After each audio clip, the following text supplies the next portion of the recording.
Welcome to Rocky Broad Solar, where we encourage you to make the current flow. On today's episode, we're going to be installing this WattCycle 314 amp hour 48 volt battery on our EG4 12000XP off-grid inverter. Let's get into it.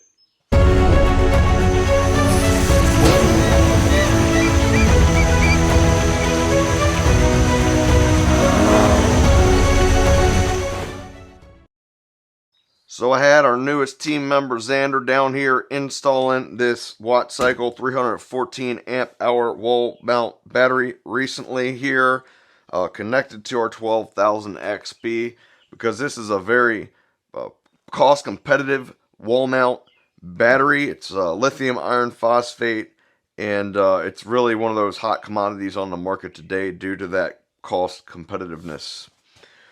One thing I like about wall mount batteries is they're very simple. It's just one giant unit. You just roll it right into place. You make a couple connections and that's it. So this battery comes with RS-485 and CAN connections for closed loop communication with a wide variety of different inverters. We were able to establish closed loop communications here with our EG4 12000XP inverter. So it's got the integrated DC disconnect switch here on the side at 125 amps. It's got those nice push connectors to make a simple, easy battery connection. It's got 4 terminals on each battery for positive and for negative, and that is for paralleling multiple batteries together connected to the same inverter. So, you have the ability to do that without having to install any external bus bars. It's got a little on-off switch for the BMS, for the power button there on the right-hand side. It's got these nice little caster wheels on the bottom that come factory installed, so you can just roll it off the crate into place, and you can level the battery using those self-leveling caster wheels. It's got this nice little LCD touchscreen on the front where you can go into the battery and see a lot of important characteristics like the pack voltage, temperature, how balanced all the different cells are, the state of charge, the voltage of every single individual cell in the pack. You can look at any alarm statuses or faults that have been triggered since the battery's been in place. You can go into set to change your communications types and inverter types. It's got this nice LCD bar along the front that illuminates depending on the state of charge of the battery, and that way you don't actually have to go over and press the LCD and look into the screen to know how much state of charge you're working with. You can see this one's about 60 or 70% just by walking by and looking at the LCD light. Hey, DIY solar is difficult. If you're a DIYer out there and you're feeling a little bit overwhelmed with the thought of doing your own solar and energy storage system, go ahead down in that description below. Check out our Rocky Broad Solar Ultimate DIY Guide. It's got a lot of helpful tips and tricks on how to choose the right equipment based on your specific scenario, your budget, how to get it installed in a safe, code-compliant manner, and how to get it past that final inspection. Let's get back into it. So if you're pairing this with a 12000 XP inverter, in order to get that full capability out of the inverter itself, you're going to want at least 2 of these wall mount batteries. Now, I'm able to get by with just one, but I don't have like an EV charger. I don't have my heating and air conditioning hooked up to this inverter or my electric hot water heater. So I'm not really maxing this out. The biggest load I've got on this inverter is going to be my oven. And it's rare that we're running all 4 burners and the oven all at once. So I've been able to get by with this single wall mount battery. If you watched my previous video, I had connected just one single WattCycle server rack battery to this inverter originally, and that is far undersized for an inverter of this nature. EG4 recommends at least 400 amp hours of batteries connected to the inverter for it to function well and to get full capabilities out of the inverter. And what I noticed is, even though I set some parameters in the software to try to limit the discharge current, I was still getting faults for over voltage and things like that whenever I'd turn on a large load because I had such a small battery connected to it.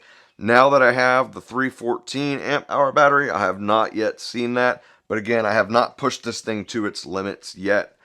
If you were really doing like a whole home backup, had a lot of large loads, I'd go by the book here and do at least 400 amp hours. So in this case, we're like 70 or 80 amp hours short, I guess 86 amp hours short of meeting that limit.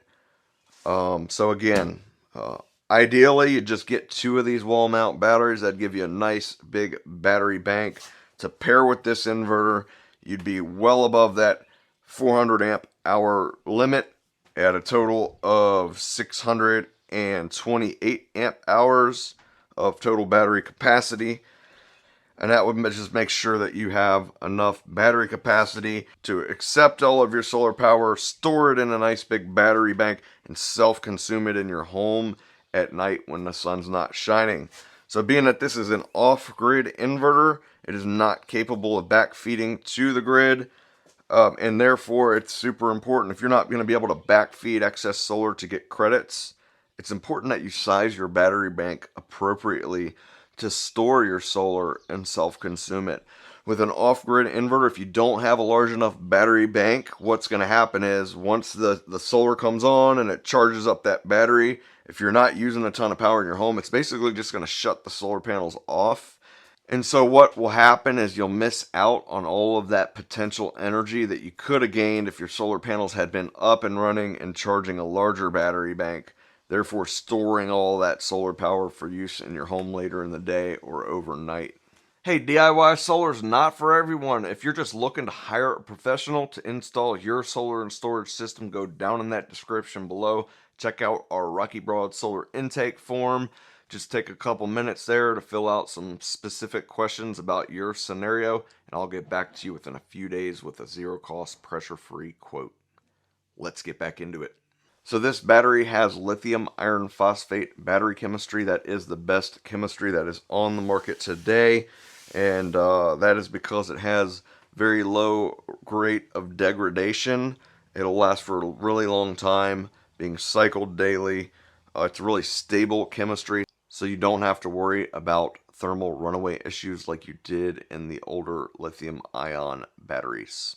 So this battery does have UL listings, so it can legally be installed in most of the US. So what I like about this battery, it's just a nice clean looking battery, very simple design. I love the caster wheels that are built on where you can roll it into place. You don't have to pick it up to get it onto a wall bracket or anything. You basically just roll it into place. In this case, I did not mount it to the wall permanently because I'm kind of going to be switching a lot of batteries in and out here and doing testing and videos. But essentially you would roll it up against the wall, and there's just 2 little L brackets that you could bolt it securely to the wall with. So it does also come with this little wall mount bracket. So if you are someone that needs to mount it up off of the floor, that is a possibility. I think floor mount's always better because the floor is carrying the load of that battery. But in some cases, if you mount a battery in a garage or somewhere like that, you may want to mount it up off the ground. If you're in the market for a WattCycle WallMount battery or an EG4 12000XP inverter, go ahead down in that description below. I've got some great affiliate links and coupon codes for both of these products so you can save even more money on top of any other deals going on at this time. Let's get back into it. So in my case, I've got it connected to these 2 bus bars, and really I've just installed those bus bars because, again, I'm going to be installing a bunch of different batteries here. Some are going to be in closed loop communications, other are going to be open loop, and I just wanted the ability to have a lot of different configurations to work with. In my opinion, if you were just installing 1 or 2 of these batteries, I wouldn't even worry about the bus bars or the external fuses. In my opinion, you can just take these cables, pop them on there, run them directly into the inverter to those DC battery terminals. It's got a built-in breaker here on the DC input. It's got a built-in breaker there on the battery. It's got those nice push connectors, those Dedson connectors, so you're really not have any man-made connections that are going to fail. And I think the chance of having some kind of dead short is pretty rare. and pretty unlikely. And in that event, in my opinion, the batteries would be sufficient for overcurrent protection and ground fault protection. Now, technically, a lot of battery manufacturers are gonna say to throw a fuse in between in the event of that short circuit, and that would be kind of the by the book way to go.